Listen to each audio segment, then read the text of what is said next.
Hey there, Meteorologist Adam Stiles. We're just checking in right now with what's going on conditions-wise here in Toronto. And heavy ice pellets are already starting to fall. You can see accumulation filling in back in behind me. Even the roadways, they've got a coating of ice. We had a little bit of freezing rain, and then we've added the slushy ice pellets on top of it.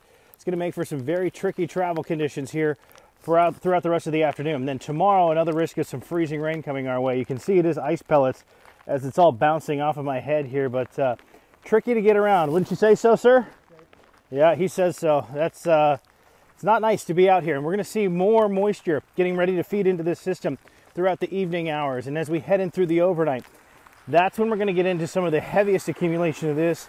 And could you imagine having to shovel 10 centimeters of heavy wet ice pellets? That looks like that'll be a possibility here for parts of the GTA. So anybody that is heading out, you got to be prepared for very slippery conditions. I'm almost losing my footing as we're walking here.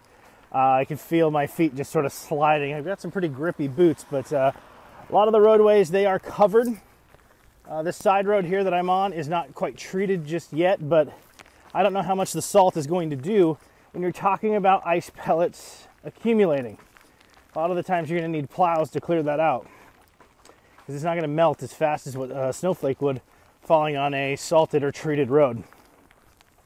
So be prepared. Again, it's going to get worse as we go through the rest of the afternoon. Throughout the evening, we'll catch a little bit of a lull overnight, but then during the day tomorrow, freezing rain is going to return to the area and continue with these relatively dangerous conditions. And then we're also going to see the wind picking up, gusting to 70 kilometers per hour.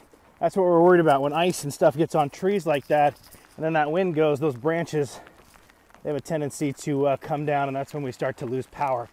So there is a little bit of ice forming on some of these trees here. I'm going to see if we can get it into the shot in just a second. This tree branch, there's just a couple of little bands of ice that are sticking out. So again, something to keep an eye on. Well, I'm going to keep you updated throughout the rest of the day here on citynews.ca, on our social media channels. And we'll have the full forecast at 6 tonight, and of course at 11 o'clock. So we'll see you then.